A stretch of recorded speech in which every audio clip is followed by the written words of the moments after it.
மாநில வாரியாக இந்த மாதிரி ஜாதி கணக்கெடுப்புகளை நடக்கின்ற பொழுது அதில் கிடைக்கிற டேட்டா நம்மளுக்கு கரெக்டாக கிடைக்கும். இவங்க நடத்துறதுக்கு அதுக்கு அவங்களுக்கு தைரியம் இல்லாமல் திருப்பி மத்திய அரசு கிட்ட கேட்கறதுங்கிறது பொறுப்பை தட்டி கழிப்பது.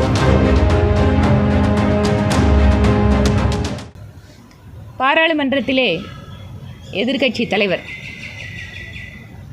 அவர் தேர்தல் நேரத்தில் பேசுகின்றது அப்படிங்கிறது ஒரு விதம். ஆனால் ஒரு தேர்ந்தெடுக்கப்பட்ட மக்கள் பிரதிநிதி, அதுவும் குறிப்பாக ஒரு எதிர்க்கட்சி தலைவர் என்கின்ற ஒரு பொறுப்பான பதவியில் இருந்து கொண்டு நாடாளுமன்றத்திற்கு உள்ளே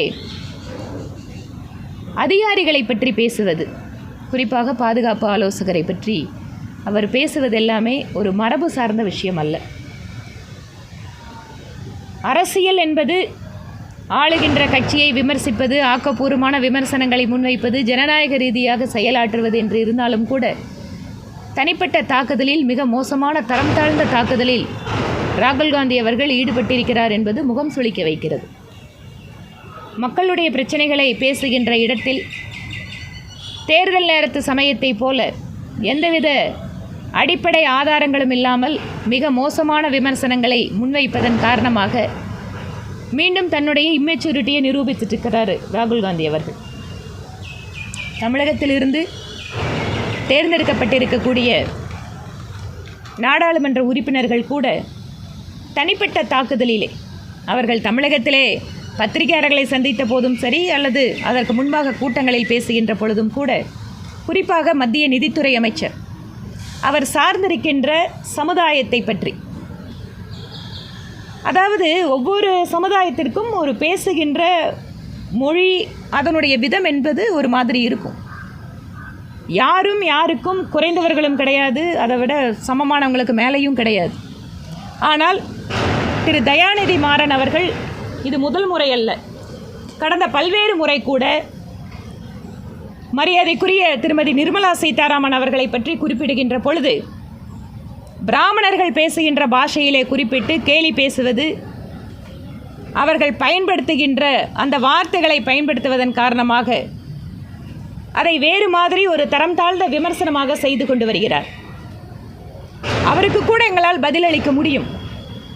நீங்கள் திருமணம் செய்திருக்கின்ற உங்களுடைய மனைவி, அவர் எந்த பாஷை பேசுகிறாரு, அவங்க எந்த சமுதாயத்தை சார்ந்தவங்க அப்படிங்கிற மாதிரியான விஷயங்கள் எல்லாம் பேசினா அது நல்லா இருக்காது. அதனால் எப்படி அரசியலிலே நாகரிகமாக விமர்சனங்களை முன்வைக்க வேண்டுமோ அப்படி வைத்தால் அதே மாதிரியான பதில் வரும்.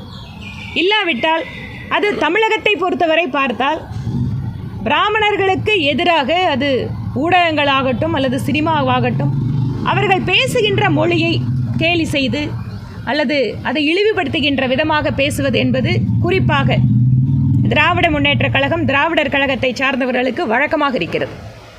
சமூக நீதி பேசுகின்றவர்கள் ஒவ்வொரு சமுதாயத்தையும் மதிக்கின்ற பண்பை முதலில் கற்றுக்கொள்ள வேண்டும்.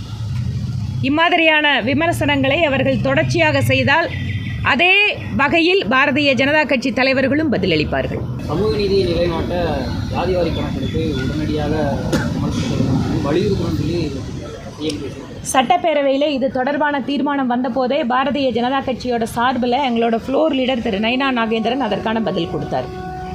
ஜாதி வாரியான கணக்கெடுப்பு என்பதை மாநில அரசு நடத்தி கொள்ளலாம், அதில் எந்த விதமான தடையும் கிடையாது. ஏனென்றால் நம்முடைய நாட்டை பொறுத்தவரை ஒவ்வொரு மாநிலத்திலேயும் ஒரு குறிப்பிட்ட ஜாதி என்பது ஒரு மாநிலத்திலே பிற்படுத்தப்பட்ட ஒரு பிரிவில் இருக்கும். பக்கத்து மாநிலத்தில் அதே அந்த குறிப்பிட்ட வகுப்பு முற்படுத்தப்பட்ட வகுப்பாக இருக்கும். இல்லைன்னு சொன்னால் அது பட்டியலினத்தை சார்ந்த வகுப்பாக இருக்கும்.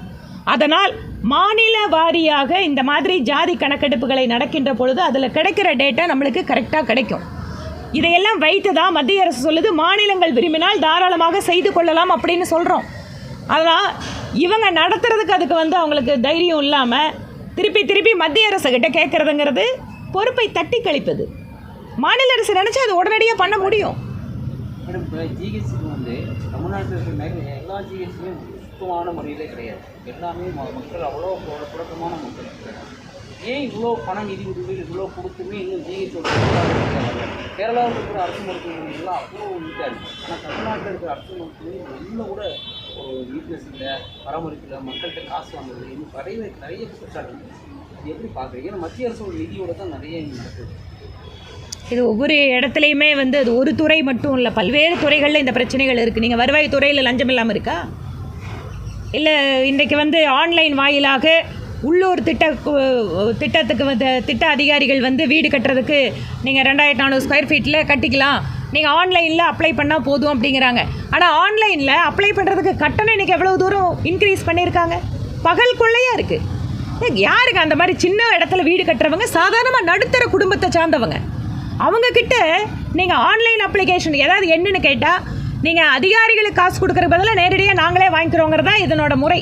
இப்படி தான் பண்ணுது. நீங்கள் அரசு மருத்துவமனை மட்டும் இல்லைங்க, அது எங்கெங்கெல்லாம் வாய்ப்பு இருக்கோ நாங்கள் சொல்லிட்டு தான் இருக்கோம். இதை சரியாக நடத்துகிறோங்கிறதால தான் தமிழ்நாட்டில் இந்த மாதிரி கட்சிகளை தாண்டி நல்ல கட்சிக்கு வாக்களிங்கள்னு கேட்டுருக்குறோம். வால்பாறையில் ஒரு 2 பேர் இறந்துருக்கிறாங்க. அதே போல் பொள்ளாச்சியில் ஒருத்தர் இறந்துருக்காரு. மொத்தம் 3 பேர் இறந்துருக்காங்க. முதலமைச்சர் 3 லட்சம் ரூபா கொடுத்துருக்கிறாரு. அதே போல் வயநாட்டில் ஃப்ளட்டு, அதே போல் தமிழகத்தில் வந்து இது தடுக்கிறதுக்கான என்ன மாதிரி நடவடிக்கை இருக்குது? பேரிடர் பொறுத்த வரைக்கும் குறிப்பாக சென்னை வெள்ளத்தின் போது இதற்கென்று ஒரு சிறப்பு நிபுணர் குழுவை வந்து அமைச்சாங்க. அதாவது திராவிட மாடல் அரசாங்கத்தில் நிபுணர் குழுவை அமைக்கிறதுல குறையே கிடையாது. பொருளாதார பிரச்சனையாக சர்வதேச வல்லுநர் பொருளாதார குழு, ஆனால் திருப்பி பார்த்தா அதிகமாக கடன் வாங்குகின்ற மாநிலம் நம்ம தமிழ்நாடு. சரி, சென்னையில் வெள்ளம் வந்துச்சு, உடனே முதலமைச்சர் ஒரு குழு அமைச்சார். குழுவில் போட்டவங்க எல்லாருமே சிறந்த அந்த துறையில் நிபுணத்துவம் வாய்ந்தவர்கள் தான். ஏனென்றால் திருப்புகழ் அதிகாரி, ஓய்வு பெற்ற அதிகாரி, நேபாள் நாட்டிலே மழை வெள்ளம் வந்தபோது கூட இந்திய அரசால் அனுப்பிக்கப்பட்ட ஒரு அதிகாரி.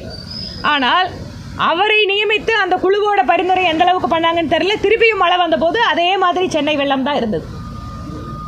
அரசுக்கு முதல்ல உண்மையாகவே மக்களுக்கு நல்லது செய்ய வேண்டும், அது ஒரு தொலைநோக்கு பார்வையோடு நிரந்தர தீர்வுகளை நோக்கி நகர்கின்ற செயல் திட்டம் ஒன்று இருக்கணும். திராவிட மாடலில் வெறும் பேச்சு தான் இருக்கே தவிர செயல் திட்டம் இல்லை. ஆசிரியர் போராட்டம் மட்டுமா? செவிலியர்கள் போராட்டம், டாக்டர்கள் போராட்டம். கொரோனா காலத்தில் நாங்கள் வந்து பணி நிரந்தரம் பண்ணுறோம், இல்லை டாக்டர்களுக்கு இத்தனை கொடுக்குறோங்கிறது இது வரைக்கும் அவங்க பண்ணலை. தூய்மை பணியாளர்கள் அரசு நிர்ணயிக்கப்பட்ட கூலியை விட குறைச்சலாக வாங்கிட்டு கான்ட்ராக்ட் லேபர்ஸாக ஒர்க் பண்ணிகிட்டு இருக்காங்க. ஒவ்வொரு துறையை சார்ந்த தொழிலாளிகள் அப்படிங்கிறவங்க இன்று அரசால் சுரண்டப்படக்கூடிய சூழல் தான் இருக்குது. மேடம், பட்டப்பகலில் வந்து கொலைகள் நிறையா நடந்துருக்கு தமிழ்நாட்டில். சட்டத்துறை அமைச்சர் என்ன சொல்கிறாருன்னா வந்து சட்டம் ஒழுங்கு வந்து நாங்கள் ஒன்றும் பண்ண முடியாது, மக்கள் தொகை அதிகரிச்சிருச்சு, அதனால் நாங்கள் வந்து அதுக்கெல்லாம் எதுவும் பண்ண முடியாது அப்படின்ற மாதிரி அமைச்சர். நீங்கள் பண்ண முடியாதுன்னா அடுத்த முறை வீட்டுக்கு உங்களை மக்கள் அனுப்பிச்சிருவாங்க, அதுதானே. பண்ண முடியலன்னா இடத்த காலி பண்ணுங்கள், அதுதான் மக்கள் சொல்லுவாங்க.